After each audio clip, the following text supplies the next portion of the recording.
بسم اللہ الرحمن الرحیم۔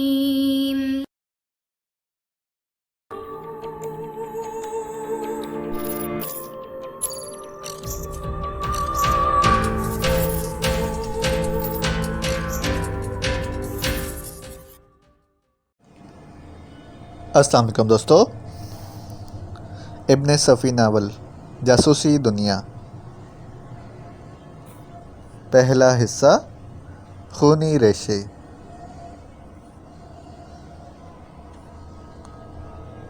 آغاز۔ برف باری شروع ہو گئی تھی، لہٰذا جیپ بائیں جانب کی ایک ایسی ڈھلان میں اتار دی گئی تھی جہاں وہ برف باری سے کسی حد تک محفوظ رہ سکتے تھے۔ ان کے درمیان بیٹھے ہوئے آدمی نے خوش ہو کر کہا، یہ تو بہت اچھا ہوا، میرے خواب میں برف باری بھی شامل تھی۔ برف باری پر خوشی کا اظہار کرنے والا خلا میں آنکھیں جمائے مسکراتا رہا۔ ایسا معلوم ہوتا تھا جیسے وہ اس وقت بھی کوئی سہانا خواب دیکھ رہا ہو۔ برف کے ذرات لمحہ بلمحہ گھنے ہوتے جا رہے تھے، پھر چاروں طرف سفیدی ہی سفیدی چھا گئی۔ وہ جیپ میں ہی بیٹھے رہے کیونکہ جیپ کے اوپر چٹان کا ایک بڑا حصہ سایہ کیے ہوئے تھا اور وہ برف باری کے ذرات سے کسی قدر محفوظ ہو گئے تھے۔ آپ دیکھ رہے ہیں؟ دفعتاً حمید ڈھلوان سے سڑک کی طرف اشارہ کرتے ہوئے بولا، اگر یہ جگہ برف سے اٹک گئی تو اوپر پہنچنا کتنا مشکل ہو جائے گا۔ پرواہ مت کرو، ان کے درمیان بیٹھے ہوئے آدمی نے جھوم کر کہا، وہ ہاتھ کو جنبش دے گی اور راستہ صاف ہو جائے گا۔ تم خاموش رہو، حمید جھلا کر بولا، لیکن فریدی نے اسے ایسے انداز میں گھورا جیسے اس کا یہ رویہ اسے پسند نہ ہو۔ حمید برا سا منہ بنائے ہوئے دوسری طرف مڑ گیا۔ یہ تیسرا آدمی فریدی کا نیا اسسٹنٹ سب انسپکٹر واجد تھا۔ 26-27 سال کا یہ بلند و بالا جوان ٹیکم گڑھ سے تبدیل ہو کر امر سنگھ کی جگہ پر کام کرنے آیا تھا۔ حمید کی موجودگی ہی میں اس نے اپنے کاغذات کرنل فریدی کے سامنے پیش کیے تھے اور مسکرا کر بولا تھا، خواب دیکھنا میری ہابی ہے جناب۔ حمید چونک کر اسے گھورنے لگا تھا کیونکہ خود اس کے علاوہ فریدی کے سامنے اس طرح زبان کھولنے کی جرأت اور کسی میں نہیں تھی۔ پھر اس سے بھی زیادہ حیرت اسے فریدی کے رویے پر ہوئی تھی۔ اس نے مسکرا کر سر کو جنبش دی تھی اور اسے بیٹھنے کا اشارہ کیا تھا۔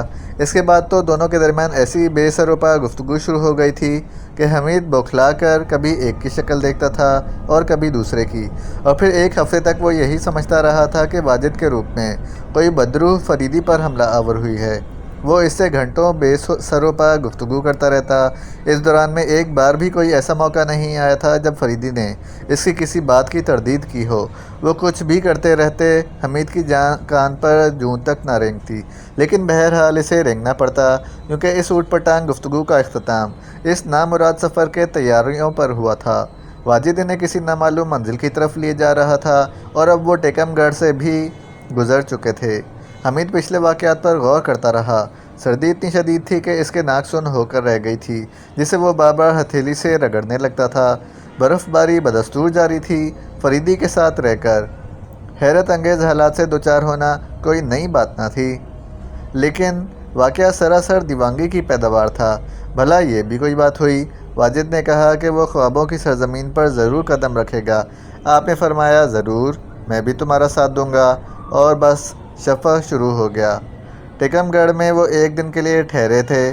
حمید نے وہاں پر اپنے ذہن میں سوچنے کی کوشش کی تھی اور اس چھان بین کا نتیجہ یہ نکلا تھا کہ واجد عام حالات میں ایک ذمہ دار اور سنجیدہ آدمی ہے، لیکن کبھی کبھی اس پر دورے سے پڑتے ہیں اور وہ سمجھ میں نہ آنے والی باتیں کرنے لگتا ہے۔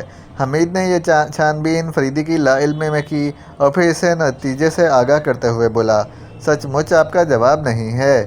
اس کا لہجہ طنزیہ تھا، لیکن فریدی بڑی خوش دلی کا مظاہرہ کرتے ہوئے بولا، تفریح حمید صاحب، معمولات میں تبدیلی ہی کا نام تفریح ہے۔ معمولات میں تبدیلی؟ حمید کی آنکھیں حیرت سے پھیل گئی تھیں۔ ہاں فرزند، کوٹھی کے پھاٹک پر سر کے بل کھڑے ہو جانے سے بھی معمولات میں بہت بڑی تبدیلی واقع ہو سکتی تھی۔ یہ اتنا بھیانک سفر کیوں؟ خدا کی پناہ، سردیوں کا موسم اور یہ علاقہ۔ اتنے میں واجد آ گیا تھا اور فریدی نے حمید کو اس طرح گھور کر دیکھا تھا جیسے اس مسئلے پر اس کی موجودگی میں گفتگو نہ کرنا چاہتا ہو۔ حمید ٹھنڈی سانس لے کر تن بہ تقدیر ہو گیا تھا، لیکن ٹھنڈی سانس لینا اور بات ہے اور ٹھنڈک کا خوش دلی سے مقابلہ کرنا اور بات۔ اس وقت تو اسے اس کے علاوہ اور کچھ یاد نہیں تھا کہ وہ کیپٹن حمید ہے اور اسے زندہ رہنا ہے۔ برف باری برف کا طوفان معلوم ہوتی تھی۔ فریدی نے جیپ کے سائیڈ کور بھی ڈھا دیے تھے اور بار بار انہیں ہلاتا جا رہا تھا۔ دفعتاً اس نے حمید سے پوچھا، کافی پیو گے؟ انگارے چباؤں گا، مہیا کر سکتے ہیں آپ؟ بالکل گدھے ہو، فریدی مسکرا کر بولا۔ مجھے اپنے بالکل گدھا ہونے پر فخر ہے، خواہ مخواہ مصیبتیں نہیں تلاش کرتا پھرتا۔ اوفو کپتان صاحب، واجد جھک کر آہستہ سے اس کی کان میں کہا، آپ کیوں فکر کرتے ہیں؟ آپ کی ساری کوفت دور ہو جائے گی۔ بھلا وہ کس طرح جناب عالی؟ حمید بھنا کر بولا، ابھی میں نے آپ کو اپنے خالو جان والے موٹیل کے بارے میں تفصیل سے کچھ نہیں بتایا۔ آپ کیا بتائیں گے؟ لہجے کی خشکی برقرار رہی۔ اتنے میں فریدی برساتی پہن کر نیچے اتر گیا۔ بات جہاں تہاں رہ گئی اور سب اس کی طرف متوجہ ہو گئے۔ میں ذرا اس چٹان کے پیچھے جا رہا ہوں، فریدی چیخ کر بولا۔ تم دونوں یہیں ٹھہرو۔ کچھ دیر بعد واجد نے کہا، ہاں تو میں یہ کہہ رہا تھا کہ میرے خالو کی بیوی بہت زندہ دل واقع ہوئی ہیں۔ خالو کی بیوی؟ حمید کے لہجے میں تمسخر آمیز حیرت تھی۔ ہاں، او اچھا، وہ کھسیانی ہنسی کے ساتھ بولا۔ میں اسے خالہ نہیں کہہ سکتا کیونکہ وہ خالو کی دوسری بیوی ہے۔ میری خالہ تو عرصہ ہوا مر چکی، اور تم انہیں اب تک خالو ہی سمجھتے رہنے پر قاصر ہو۔ پھر کیا سمجھوں؟ تمہاری مرضی، لیکن موصوفہ کو بھی تمہیں خالہ ہی کہنا چاہیے۔ شرم آتی ہے، کیونکہ اول تو یہ کہ وہ امریکن ہیں اور دوسرے میری ہم عصر ہوں گی۔ کوئی فرق نہیں پڑتا، تم انہیں امریکن خالہ کہہ سکتے ہو۔ بچپن میں میری ایک بتولن تھیں اور پڑوس میں بھینس والی خالہ بھی رہتی تھیں، اور ایک کو اود بلاؤ والی خالہ کہا کرتا تھا کیونکہ اود بلاؤ ان کی کمزوری تھی۔ امریکن خالہ تو شاندار لگے گا۔ واہ، خیر جہنم میں جھونکو خالہوں کو۔ یہ بتاؤ کہ تم ہمیں کہاں لیے جا رہے ہو؟ وہ حیرت سے بولا، میں کہاں لیے جا رہا ہوں؟ یہ آپ کیسی باتیں کر رہے ہیں؟ کیا مطلب بھی آپ ہی سمجھائیے۔ پتہ نہیں بعض اوقات آپ کیسی باتیں کرنے لگتے ہیں۔ واجد کے لہجے میں ناگواری تھی۔ تمہاری بے تقوی بکواس ہی کی بنا پر اس سفر کا پروگرام بنا تھا۔ میں نے تو کبھی کوئی بے تقوی بکواس نہیں کی۔ کیا تم میرا مذاق اڑانے کی کوشش کر رہے ہو؟ حمید گرم ہو گیا۔ میں نہیں سمجھ سکتا کہ آپ کس مزاج کے آدمی ہیں۔ ابھی کچھ ہی دیر پہلے تم نے کہا تھا کہ تمہارے خواب میں برف باری بھی شامل تھی اور وہ اشارہ کرے گی راستہ صاف ہو جائے گا۔ میں نے ایسی کوئی بات نہیں کی تھی۔ اچھا خاموش رہو، حمید گرج کر بولا۔ عجیب آدمی ہیں آپ۔ Shut up. واجد خاموش ہو کر غصیلے انداز میں دوسری طرف دیکھنے لگا۔ برف باری کا وہی حال تھا۔ آدھا گھنٹہ گزر گیا لیکن فریدی واپس نہ آیا۔ واجد بھی خاموش بیٹھا تھا۔ کچھ دیر پہلے اس کے چہرے پر ناگواری کے آثار تھے، لیکن اب حمید محسوس کر رہا تھا جیسے اس کا ذہن ان تمام باتوں سے صاف ہو گیا ہو جو کچھ دیر پہلے شکر رنجی کی باعث بنی ہوئی تھیں۔ آنکھوں میں عجیب سی معصومیت نظر آنے لگی تھی اور خد و خال میں نرمی سی پیدا ہو گئی تھی۔ دفعتاً وہ حمید کی طرف مڑا اور اس سے لپٹ کر دھاڑے مار کر رونے لگا۔ ارے ارے، حمید پر بوکھلاہٹ طاری ہو گئی۔ وہ اسے دھکیلنے کی کوشش کرنے لگا تھا، لیکن واجد اس سے چمٹا ہوا زاروں قطار روتا رہا۔ ارے او میاں، بس ختم کرو، کوئی بات نہیں۔ ارے بھائی، او بس بھی کرو، وہ آ رہی ہے، واجد روتا ہوا بولا۔ خدا کے لیے سائیڈ کور ہٹاؤ۔ پھر وہی بکواس۔ میرے بھائی، میرے دوست، تم پاگل ہو، 100% پاگل، حمید مایوسی سے بولا۔ میں پاگل نہیں ہوں، خدا کے لیے کور ہٹا دو، میں اس کی آہٹ سن رہا ہوں، پلیز حمید صاحب، حمید بھائی۔ ہو سکتا ہے تم پاگل نہ ہو، لیکن اب میں ضرور پاگل ہو جاؤں گا۔ حد ہے کوئی بےہودگی کی۔ ابھی کچھ دیر پہلے کیا بکواس کر رہے تھے؟ میں کچھ نہیں جانتا۔ تم سائیڈ کور ہٹا دو۔ کور ہٹانے کا مطلب سمجھتے ہو؟ وصال یار، برف میں دفن ہو کر؟ کیوں؟ برف نظر کا دھوکہ ہے۔ اچھی بات ہے، تو جاؤ جہنم میں، حمید نے کہہ کر اسی کی طرف کا سائیڈ کور ہٹا دیا۔ نہ صرف کور ہٹا دیا بلکہ واجد کو بھی جو دھکا دیا ہے تو وہ نیچے جا پڑا۔ کیا ہوا؟ کیا بات ہے؟ دفعتاً فریدی کی آواز آئی اور پھر حمید نے دیکھا کہ وہ اسے اٹھا رہا ہے۔ اٹھا کر جیپ کے قریب لایا اور اسے اندر بٹھاتے ہوئے بولا، یہ کیا ہوا؟ دھکا دے دیا تھا میں نے۔ کیا مطلب؟ اگر آپ نے مطلب پوچھا تو اب خود کسی چٹان سے چھلانگ لگا دوں گا۔ آخر بات کیا ہے؟ فریدی بھی سیٹ پر بیٹھتا ہوا بولا۔ اگر یہ پاگل ہے تو بتا دیجئے، اگر نہیں ہے تب بھی مجھے اس کا علم ہونا چاہیے۔ چلو چھوڑو، تمہیں اس کا خیال رکھنا چاہیے۔ کیوں؟ کس لیے؟ فریدی جواب میں کچھ کہنے ہی والا تھا کہ واجد بڑبڑایا، اوہو میں بھیگ گیا ہوں شاید، اور حیرت سے آنکھیں پھاڑ پھاڑ کر اپنے کپڑوں سے برف کے ذرات جھاڑنے لگا۔ حمید نے اسے قہر آلود نظروں سے دیکھا اور پھر فریدی کی طرف متوجہ ہو گیا۔ حمید، میں کسی ایسی غار کی تلاش میں تھا جہاں پناہ لی جا سکے۔ حمید نے بے پرواہی سے شانوں کو جنبش دی اور ونڈ اسکرین پر نظریں جما دیں۔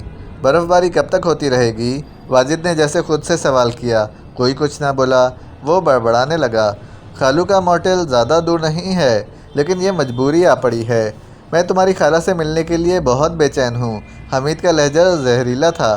آپ کو ان سے مل کر بہت خوشی ہوگی، بہت خوش اخلاق ہیں، واجد نے مسکرا کر کہا، اور حمید اپنی کھوپڑی سہلانے لگا۔ اسے توقع نہیں تھی کہ اسے واقعے کے بعد وہ اس سے اس طرح پیش آئے گا۔ کیا ہم یہاں سے بآسانی واپس تک جا سکیں گے؟ فریدی نے پوچھا۔ جا تو سکتے تھے، لیکن یہ برف باری، تم اس کی پرواہ نہ کرو، ہم جیپ یہیں چھوڑ دیں گے۔ میں پیدل نہیں چل سکتا، حمید بنا کر بولا۔ تو پھر شرافت سے یہیں بیٹھے رہو، فریدی غرایا۔ اس نے دوبارہ سائیڈ کور لگا دیا تھا۔ اچھی بات ہے جناب، حمید سر ہلا کر بولا۔ میں پائپ پینا چاہتا ہوں، برف باری ختم ہونے پر، فریدی نے خشک لہجے میں کہا، ورنہ دھواں بڑھ جائے گا۔ اچھا تو پھر کافی پلائیے، حمید نے بالکل کسی ضدی بچے کے سے انداز میں کہا، جو ایک خواہش کے پورے نہ ہونے پر فوراً ہی کوئی دوسری خواہش ظاہر کر بیٹھے۔ میں تم سے کہہ کر گیا تھا کہ اس کا خیال رکھنا، فریدی نے کافی کا تھرموس رکھتے ہوئے کہا۔ جی بہتر ہے، اب خیال رکھوں گا۔ میں دودھ کی بوتل تیار کر لاؤں یا صرف ایسے ہی دل بہل جائے گا؟ کیا یہ گفتگو میرے لیے ہے؟ نہیں جناب، آپ تو گانٹھ کے پورے ہیں۔ ہاں اب فرمائیے۔ اوہ، کتنی دیر بعد آپ کے لیے برف کی چادر ہٹائے گی؟ کون؟ اوہ، حمید اسے خونخوار نظروں سے گھور کر رہ گیا۔ میری سمجھ میں نہیں آتا کہ آخر آپ تھوڑے تھوڑے وقفے سے مجھ پر غرانے کیوں لگتے ہیں، واجد نے ناخوشگوار لہجے میں کہا۔ کوئی بات نہیں، یہ اس کی عادت ہے، بری عادتوں کا گہوارہ ہوں، حمید سرد لہجے میں بولا۔ لو کافی لو، اب بکواس بند، فریدی نے اس کی طرف کافی کا کپ بڑھاتے ہوئے کہا۔ دوسرا کپ اس نے واجد کو دیا تھا اور پھر اپنے لیے بھی انڈیلنے لگا تھا۔ یہ جیپ اس برف میں دفن ہو جائے گی، فکر نہ کرو، جواب ملا، اور حمید نے انتہائی درجہ کی جھنجھلاہٹ کے عالم میں سوچا کہ سچ مچ اسے کوئی فکر نہیں کرنی چاہیے، کیونکہ برف جیپ کے پہیوں کے لیول تک آ گئی تھی اور کچھ دیر بعد شاید وہ جیپ دروازہ کھولنے میں بھی دشواری محسوس کرتے۔ وہ زہر کے گھونٹوں کی طرح کافی حلق سے اتارتا رہا۔ کچھ دیر بعد اس نے محسوس کیا کہ برف باری کی شدت میں کمی واقع ہو رہی ہے۔ کرنل فریدی کا اقبال، اس نے طنزیہ انداز میں ٹھنڈی سانس لی، لیکن فریدی تو یوں لگ رہا تھا جیسے اس نے سنا ہی نہ ہو۔ کچھ دیر بعد برف باری بالکل تھم گئی۔ اب نیچے اترو، فریدی جیپ سے اترتا ہوا بولا۔ اس کے بعد اس نے جیپ کے پچھلے حصے سے 3 بیلچے نکالے اور ایک ایک بیلچہ دونوں کی طرف بڑھا دیا۔ جیپ کے پچھلے حصے سے 3 بیلچے نکالے اور ایک ایک دونوں کی طرف بڑھا دیا۔ واجد نے بیلچہ ملتے ہی جیپ کے آس پاس سے برف ہٹانے کا کام شروع کر دیا، لیکن حمید اپنا بیلچہ بغل میں دبائے کھڑا خلا میں گھورتا رہا۔ فریدی بھی کام میں لگ گیا تھا۔ دفتن اس نے سر اٹھا کر حمید کی طرف دیکھا اور بولا، تمہیں کیا ہو گیا؟ وہ آ رہی ہے، حمید نے خوابناک سے لہجے میں کہا۔ بال بچوں سمیت میرے بچے کے ہاتھ میں جھنجھنا ہے اور دوسرے نے بلی کی دم پکڑ رکھی ہے۔ بکواس مت کرو، برف ہٹاؤ، میں جا رہا ہوں۔ تنہا ہوتی تو خیر کوئی بات نہ تھی، بال بچوں سمیت میں کسی طرح بھی برداشت نہیں کر سکتا، حمید نے کہا اور بیلچے سے برف ہٹا ہٹا کر سڑک کی طرف بڑھنے لگا۔ فریدی کے ہونٹوں پر عجیب سی مسکراہٹ تھی اور واجد اسے حیرت سے دیکھ رہا تھا۔ حمید نے واجد کی آواز سنی، یہ انہیں کیا ہو گیا ہے؟ کچھ بھی نہیں، تم اپنا کام کرو۔ حمید سڑک پر پہنچ کر ان کا انتظار کرنے لگا۔ سڑک پر برف کی تہہ زیادہ موٹی نہیں تھی۔ کچھ دیر بعد اس نے جیپ کے انجن کی آواز سنی اور پھر پہلے ہی کے سے پوز میں آ گیا۔ انجن کی آواز برقرار نہ رہ سکی، پھر وہ صرف سیلف اسٹارٹر کے گھومنے کی آواز سنتا رہا تھا۔ کچھ دیر بعد وہ پھر نشیب کی طرف بڑھا اور یہ دیکھ کر اسے ہنسی آ گئی کہ فریدی اور واجد دونوں جیپ کے انجن پر جھکے ہوئے ہیں۔ وہ بیلچہ ہلاتا ہوا ان کے قریب جا پہنچا۔ دفتن فریدی نے سر اٹھا کر اس سے کہا، تم اس کے ساتھ جاؤ، فیول پمپ کام نہیں کر رہا، جیپ یہیں چھوڑ دینی پڑے گی، اور آپ بھی یہیں رہ جائیں گے۔ تم وہاں سے واجد کے عزیز کی گاڑی لاؤ گے، سامان یہاں نہیں چھوڑا جا سکتا۔ چلیے جناب، حمید نے طویل سانس لے کر واجد سے کہا۔ وہ دونوں چل پڑے۔ سردی مزاج پوچھ رہی تھی۔ حمید نے اوور کوٹ کا کالر کانوں کی طرف کرتے ہوئے کہا، کیا میں تمہیں مضحکہ خیز لگ رہا ہوں؟ حمید نے اسے گھورتے ہوئے پوچھا۔ نہیں جناب، آپ تو بہت خوبصورت لگ رہے ہیں۔ کیا لوگوں نے میرے خلاف تمہارے کان بھرے تھے؟ اس سوال کا مطلب میں نہیں سمجھا۔ ٹیکم گڑھ سے چلتے وقت لوگوں نے میرے بارے میں تمہیں کچھ بتایا تھا؟ میں نے یہی سنا تھا کہ آپ بہت خوش مزاج آدمی ہیں، لیکن اس کے برعکس دیکھ رہا ہوں کہ… وہ جملہ پورا کیے بغیر خاموش ہو گیا۔ تم نے میرا دماغ خراب کر دیا ہے۔ آپ کئی بار اس قسم کے خیالات کا اظہار کر چکے ہیں، واجد نے جھنجھلا کر کہا اور چلتے چلتے رک گیا۔ کیا میں غلط کہہ رہا ہوں؟ میں پوچھتا ہوں، میں نے آپ کا کیا بگاڑا ہے؟ خیر خیر، چلتے رہو۔ گفتگو کے لیے رکنا صحت کے لیے مضر ہے۔ واجد ہونٹوں ہی ہونٹوں میں بڑبڑاتا ہوا پھر چلنے لگا۔ حمید سوچ رہا تھا کہ فکر نہ کرو بیٹے، میں تمہیں دیکھوں گا۔ کچھ دیر بعد اس نے واجد سے پوچھا، تمہاری عمر کیا ہوگی؟ 50، 55؟ آنٹی کی؟ انہی سے معلوم کر لیجیے گا، واجد نے ناخوشگوار لہجے میں کہا۔ اتفاق سے میرے خالو کو ابھی تک دوسری شادی کرنے کا موقع نہیں ملا۔ میں تمہیں اپنی آنٹی کی عمر بتاتے ہوئے قطعی نہ شرماتا۔ کیا آپ میری توہین کرنا چاہتے ہیں؟ واجد پھر رک گیا۔ چلتے رہو، حمید لاپرواہی سے بولا۔ نہیں، میں اسے برداشت نہیں کر سکتا۔ واجد کا چہرہ غصے سے سرخ ہو گیا تھا۔ ایسا معلوم ہوتا تھا جیسے اب وہ اس کے ساتھ ایک قدم بھی آگے نہ بڑھائے گا۔ پھر اچانک وہ بے ساختہ مسکرا پڑا اور چہرے کی کرختگی آن واحد میں غائب ہو گئی۔ آنکھیں دور کہیں کسی نامعلوم جگہ نگراں تھیں۔ حمید کی مٹھیاں بھیج گئیں۔ اب یہ مردود پھر وہی بکواس شروع کر دے گا، لیکن وہ مردہ خاموشی سے بائیں جانب مڑ کر ڈھلوان میں اترنے لگا۔ کیا وہ موٹیل سڑک سے ہٹ کر ہے؟ حمید نے اس سے پوچھا، لیکن وہ جواب دیے بغیر ڈھلان میں اترتا رہا۔ حرکت خطرناک تھی، کیونکہ برف کی تہہ کے اوپر سے اندازہ کرنا مشکل تھا کہ نیچے کیا ہوگا۔ حمید نے سوچا ممکن ہے راستہ دیکھا بھالا ہونے کی بنا پر وہ اتنے اعتماد کے ساتھ قدم اٹھا رہا ہو۔ وہ بھی اس کے پیچھے پیچھے چلتا رہا۔ ڈھلوان سے اتر کر پھر مسطح زمین شروع ہو گئی تھی۔ حمید رک کر پائپ میں تمباکو بھرنے لگا۔ واجد چلتا رہا۔ وہ بہرحال اس کی آنکھوں سے اوجھل نہیں تھا، اس لیے اس نے اطمینان سے پائپ سلگانے کے لیے لائٹر نکالا۔ دفتن پشت سے فریدی کی آواز سنائی دی، اسے پکڑو، آگے نہ بڑھنے دو۔ پھر وہ خود ہی دوڑتا ہوا اس کے قریب سے گزر گیا۔ اس کے قدم ٹھیک انہی جگہوں پر پڑ رہے تھے جہاں برف پر واجد کے قدموں نے نشان بنائے تھے۔ حمید بھونچکا رہ گیا۔ پھر غیر ارادی طور پر اس کے قدم بھی اسی سمت اٹھنے لگے تھے اور وہ بھی دوڑ ہی رہا تھا۔ اس کے قریب پہنچنے سے پہلے فریدی نے واجد کو جا لیا۔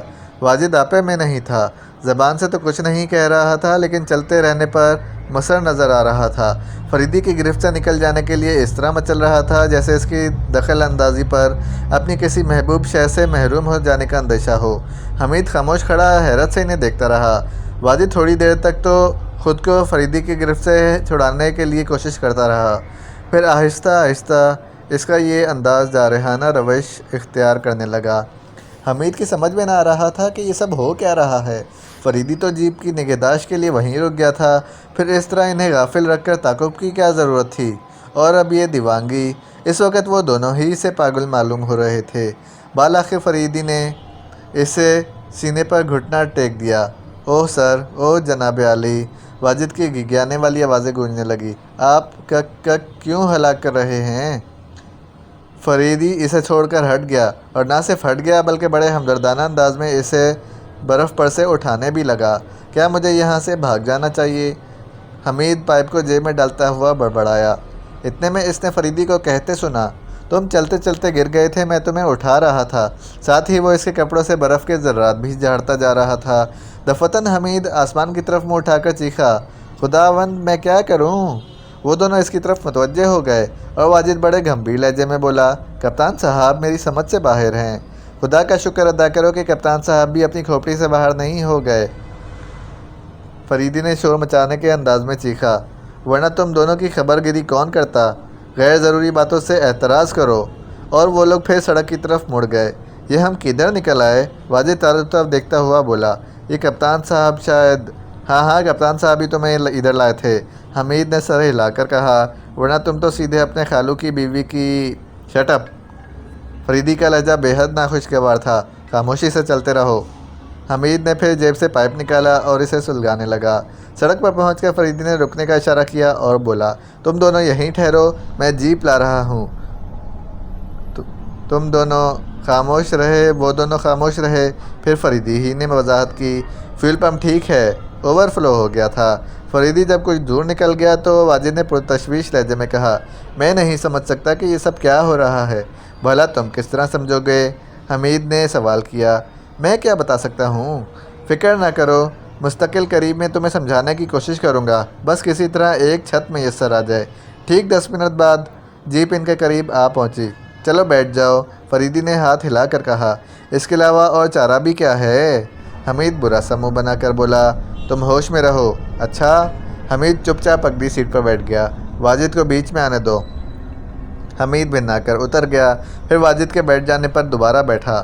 جیپ چل پڑی۔ حمید سوچ رہا تھا واجد پاگل ہو یا انہیں بیوقوف بنا رہا ہو۔ دونوں صورتوں میں اس کے لیے فریدی کا انداز احمقانہ نظر آتا ہے۔ آخر یہ سب کیا ہو رہا ہے؟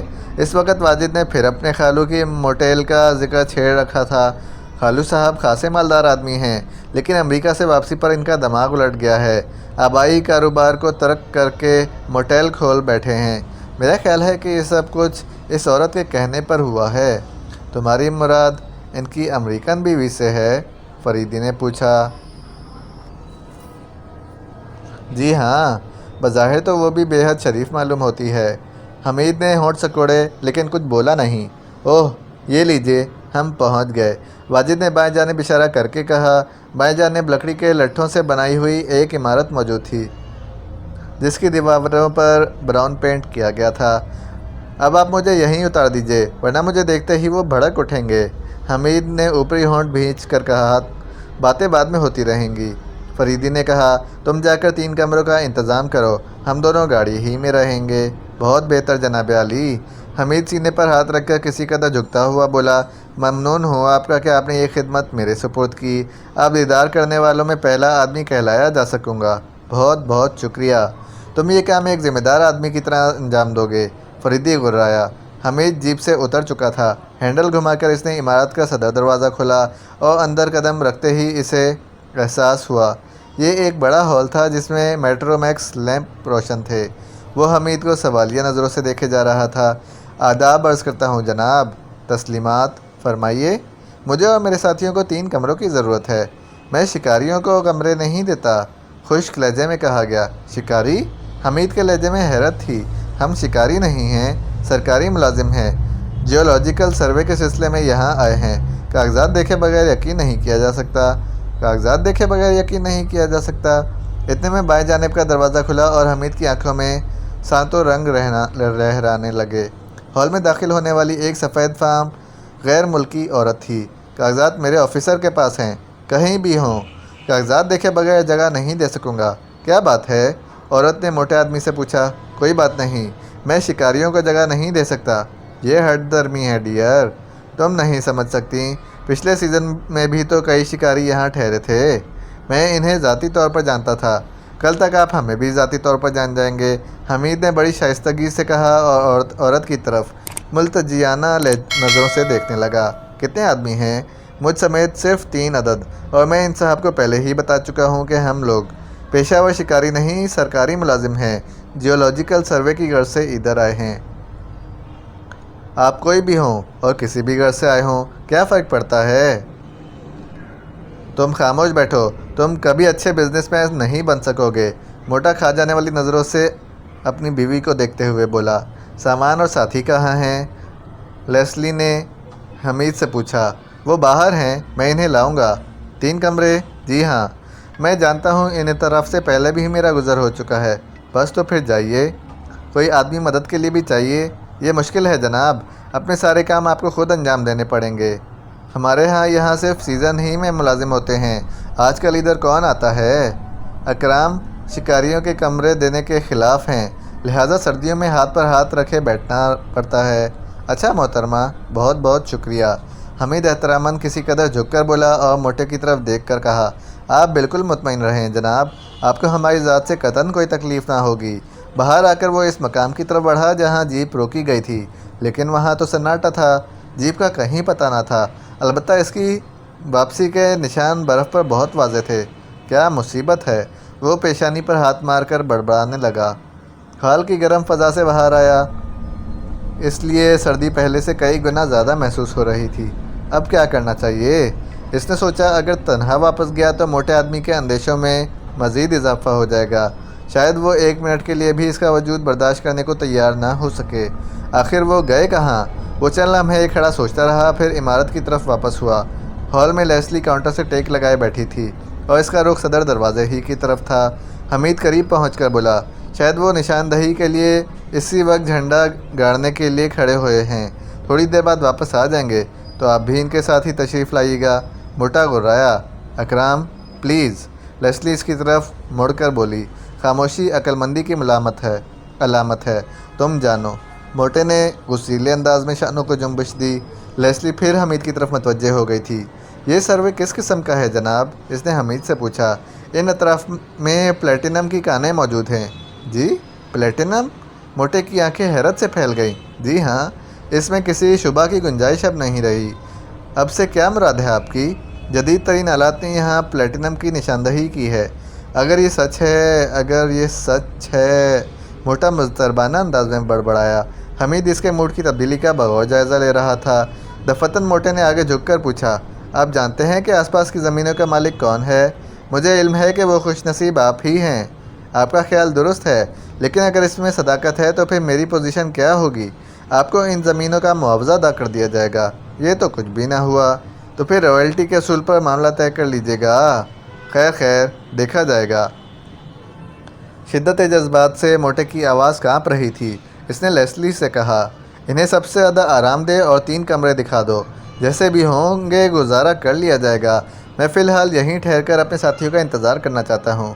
ایز یو وش پلیز، موٹے نے کہا اور کاؤنٹر کے مقابل والے دروازہ کھول کر دوسری طرف چلا گیا۔ بہت چالاک معلوم ہوتے ہو، لیسلی آہستہ سے بولی اور پھر ہنس پڑی۔ حمید بھی اس ہنسی میں اسی طرح شامل ہوا تھا جیسے خود بھی اس سچویشن سے محظوظ ہوا ہو۔ لیسلی دفتن سنجیدگی اختیار کر کے بولی، اب سچ بتاؤ کہ تم کون ہو اور کیا چاہتی ہو؟ میں آدمی ہوں اور ایسے سخت موسم میں کسی چھت کی تلاش میں نکلا ہوں۔ واقعی شکاری ہو؟ بہت پرانا، لیکن فی الحال شکار میرے پروگرام میں شامل نہیں ہے۔ کیا کرتے ہو؟ صبر کرتا ہوں۔ کیا مطلب؟ ابھی شادی نہیں ہوئی۔ تم لوگ شادی دیر سے کیوں کرتے ہو؟ تاکہ ذرا دیر سے موت آئے۔ کافی پیو گے؟ اگر حالات اجازت دیں، کوئی ایسا دشوار مسئلہ نہیں۔ اسماور میں پانی جوش کھا رہا ہے۔ کیا موٹا آدمی تمہارا مینیجر ہے؟ اگر شوہر کو مینیجر کہا جا سکے تو یقیناً ہے۔ کہنے کو تو جھینگر کو بھی شوہر کہا جا سکتا ہے۔ یہ آدمی تو خاصا دبیز ہے۔ کیا تم میرے منہ پر اس کا مذاق اڑانا چاہتے ہو؟ لیسلی نے تش روح سے سوال کیا۔ کافی مدام، ویٹر نے کہا۔ بات سے بات نکلتی ہے، بہرحال میں اپنے رویے پر نادم ہوں۔ وہ اٹھ کر کاؤنٹر کے پیچھے چلی گئی اور سماور سے کافی پاٹ میں گرم پانی انڈیلنے لگی۔ پھر 1 منٹ کے اندر ہی کافی کا پیالہ حمید کے ہاتھ میں تھا۔ تمہارے سابق شوہر کا بھانجا واجد۔ حمید جملہ پورا بھی نہ کر سکا کیونکہ واجد کے نام پر ہی وہ اچھل پڑی تھی۔ کیا تم اسے جانتے ہو؟ ہاں، وہ بھی ہے ہمارے ساتھ، وہی تو ہمیں یہاں لایا ہے۔ کیا اس پاگل نے تم سے پلیٹینم کی بات کی تھی؟ نہیں، اس نے یہاں تک صرف ہماری رہنمائی کی ہے۔ تم نے مجھے تشویش میں مبتلا کر دیا ہے۔ کیوں؟ اکرام اسے اندر نہیں آنے دے گا۔ کیوں؟ وہ میں نہیں جانتی، لیکن پچھلی بار اس نے اسے یہاں سے دھکے دے کر نکلوا دیا تھا۔ آخر کس بنا پر؟ اس بیچارے کا قصور؟ میں نے ابھی کہا تھا کہ مجھے اس کا علم نہیں۔ بڑی عجیب بات ہے، کیونکہ وہ تو سارے راستے مسٹر اکرام کے شان میں قصیدے پڑھتا آیا ہے۔ وہ پچھلی بار یہاں کب آیا تھا؟ غالباً پچھلے ماہ کی بات ہے، اور پھر مسٹر اکرام نے اسے یہاں نہیں ٹھہرنے دیا تھا۔ جی ہاں، یہی بات ہے، لیکن مجھے جھگڑے کی نوعیت کا علم آج تک نہ ہو سکا۔ کئی بار اکرام سے پوچھنا چاہا، لیکن وہ ہمیشہ ٹال گیا۔ مجھے ان حالات کا علم نہیں تھا۔ اب کیا ہوگا؟ حمید بڑبڑایا اور اپنے چہرے پر ذہنی الجھن کے آثار طاری کر لیے تھے۔ کیوں؟ کیا بات ہے؟ لیسلی سے بغور دیکھتے ہوئے بولی، میں سوچ رہا ہوں کہ واجد کا کیا بنے گا۔ میں خود بھی انہیں سمجھ نہیں سکی کہ اسے تم لوگوں کے ساتھ دیکھ کر اکرام کا کیا رد عمل ہوگا۔ کچھ نہ کچھ تو ہونا ہی چاہیے۔ میں مسٹر اکرام کو بتا سکوں گا کہ واجد کو کیوں ساتھ لیا گیا ہے۔ ہاں یہ مسئلہ پہلے ہی طے ہو جانا چاہیے، ورنہ اکرام شاید اسے دیکھتے ہی بھڑک اٹھے۔ وہ کاؤنٹر کے پیچھے والے دروازے سے گزر کر دوسری طرف چلی گئی اور حمید کافی پی کر پائپ سلگانے لگا۔ تھوڑی دیر بعد وہ اکرام سمیت واپس آ گئی۔ اکرام کے چہرے پر عجیب قسم کی سنجیدگی چھائی ہوئی تھی۔ ایسا معلوم ہوتا تھا جیسے لیسلی سے کوئی بری خبر سننے کے لیے تیار کر کے لائی ہو۔ کیا آپ نے مسٹر اکرام کو بتا دیا ہے محترمہ؟ حمید نے بڑے ادب سے پوچھا۔ میں بتا چکی ہوں۔ کیا قصہ ہے؟ اکرام نے پھاڑ کھانے والے لہجے میں سوال کیا۔ ہم جہاں بھی سروے کرنے جاتے ہیں زمین کے مالکان کوئی نہ کوئی ہنگامہ کھڑا کر دیتے ہیں، لہٰذا جب ہمیں معلوم ہوا کہ آپ واجد کے رشتہ دار ہیں تو ہم نے اس سے تذکرہ کیا۔ اس نے کہا کہ مجھے ساتھ لے چلو، میں سب ٹھیک کرا دوں گا، لیکن اگر ہمیں یہ معلوم ہوتا کہ آپ ایک پڑھے لکھے اور سمجھدار آدمی ہیں تو واجد کو لانے کی ضرورت ہی نہیں تھی، ٹھیک ہے؟ اور وہ یہاں ایک رات بھی نہیں گزار سکے گا، تو پھر وہ کہاں جائے گا؟ برف باری بھی ہو چکی ہے۔